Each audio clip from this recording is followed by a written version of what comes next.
تصویر میں آپ اس شخص کو دیکھ رہے ہیں، اس کے سینے سے، اس کی چھاتی سے لگا ہوا بچہ بھی آپ کو نظر آ رہا ہوگا۔ یہ ایک افریقی شخص ہے، اس کی بیوی حمل سے یعنی گربھ سے تھی، لیکن بچے کی ولادت کا جو درد ہوتا ہے، جو پیدائش کا درد ہوتا ہے، وہ وقت سے پہلے اس کی بیوی کو اٹھ جاتا ہے، یہ اپنی بیوی کو اسپتال لے کر جاتا ہے۔ ڈاکٹروں کا کہنا یہ تھا کہ بچے کی ولادت ابھی ہی کرنا پڑے گی۔ جب بچے کی ولادت وہ لوگ کرتے ہیں، پیدائش بچے کی ہوتی ہے، تو بچہ بہت کچا ہوتا ہے۔ مطلب یہ ہے کہ اس کا ابھی وقت پورا نہیں ہوا، وقت سے پہلے بچے کی ولادت ہو جاتی ہے، پیدائش ہو جاتی ہے۔ اب اس کو سانس لینے میں بڑی تکلیف تھی۔ ڈاکٹروں کا کہنا یہ تھا اس بچے کو بچانا بڑا مشکل ہو جائے گا، لیکن ایک راستہ ہے اگر اس کو بچانا ہے۔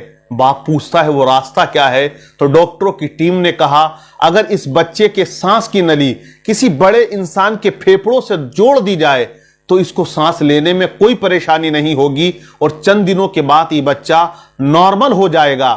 جب نارمل ہوگا تو اس کے بعد اس نلی کو ہٹا بھی دیا جائے گا۔ اس نے کہا کہ اب بچے کی سانس کی نلی پھیپھڑوں سے جڑنا ممکن ہے۔ ڈاکٹروں کی ٹیم نے کہا یہ کام ہم کر سکتے ہیں اگر کوئی انسان تیار ہو اس بچے کی نلی کو اپنے پھیپھڑوں سے جوڑنے کے لیے۔ تو کہتے ہیں کہ ماں جہاں سراپا رحمت ہوتی ہے، وہیں باپ کی شفقتوں کا بھی کوئی ٹھکانہ نہیں ہوتا ہے۔ میرے بھائی، جب کوئی نہیں ہوتا ہے تب اولاد کی ہمدردی کے لیے، اولاد کو پریشانیوں سے بچانے کے لیے، اولاد کی تکلیف دور کرنے کے لیے سب سے پہلا قدم اگر کوئی بڑھاتا ہے تو وہ باپ کی ذات ہوا کرتی ہے۔ یہ باپ ہوتے ہیں جو رات و دن مشقتیں و محنتیں کیا کرتے ہیں اور اولاد کو پروان چڑھاتے ہیں۔ تو یہ افریقی شخص کہتا ہے کہ میرا سینہ آپ چاک کر دیں، میری چھاتی کو پھاڑ دیں، لیکن میرے بچے کی زندگی کو آپ بچا لیں۔ ہوا یہی کہ اس نے اپنے سینے کو شق کرا دیا، چھاتی کو پھڑوایا اور اپنے بچے کو اپنے پھیپھڑوں کی نلی سے جڑوا دیا۔ بچے کی نلی ایک باپ کی نلی سے جوڑ دی جاتی ہے اور بچہ پروان چڑھنے لگتا ہے۔ چند دنوں کے بعد وہ بچہ نارمل ہو جاتا ہے اور چھاتی سے اس بچے کو الگ کر دیا جاتا ہے۔ آج وہ بچہ اپنی زندگی جی رہا ہے، لیکن یہ باپ کی شفقتیں، محبتیں اور باپ کی عقیدت اپنی اولاد سے ہے۔ لیکن باپ اتنی قربانیاں دیتا ہے، جب بڑی ہو جاتی ہے اولاد تو آج کل کی اولادوں کے جملے آپ سنتے ہیں۔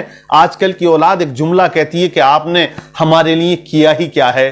ارے کم سے کم اتنا سوچ لے تمہارے لیے کیا نہیں کیا۔ جب تم دنیا میں آئے تھے تم چل نہیں سکتے تھے، لیکن ماں نے سینے سے لگا کے تمہیں پروان چڑھایا۔ جب تم چل نہیں سکتے تھے باپ نے انگلی پکڑ کے تمہیں چلنا سکھایا۔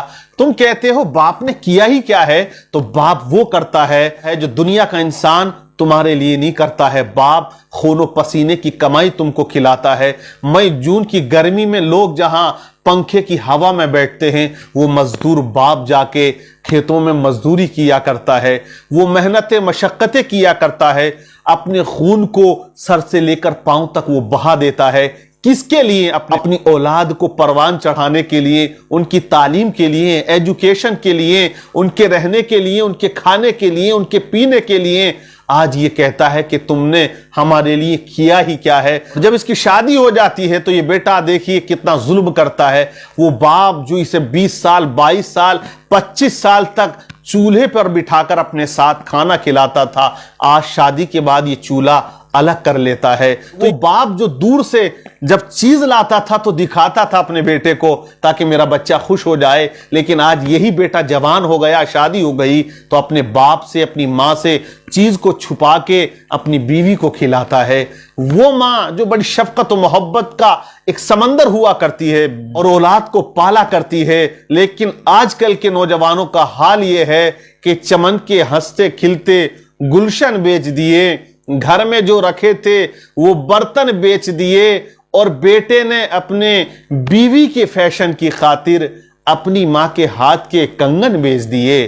بیٹے نے اپنی بیوی کے فیشن کی خاطر اپنی ماں کے ہاتھ کے کنگن بیچ دیے۔ تو حالات یہ ہیں کہ اولاد جب جوان ہو گئی تو بدتمیزی کرتی ہے، بد کلامی کیا کرتی ہے، نہ جانے کیسے کیسے جملے بولتی ہے کہ جو اس کو بالکل نہیں بولنے چاہیے، کیونکہ ماں باپ کی رضا سے رب راضی ہوتا ہے اور ماں باپ کی ناراضگی سے رب ناراض ہو جایا کرتا ہے۔ اسی لیے بڑا اچھا شعر کسی نے کہا کہ ماں باپ سے بڑھ کر نام کیا ہوگا، ان کے نام کا ہم سے احترام کیا ہوگا، جن کے قدموں کے نیچے جنت ہے ان کے سر کا مقام کیا ہوگا۔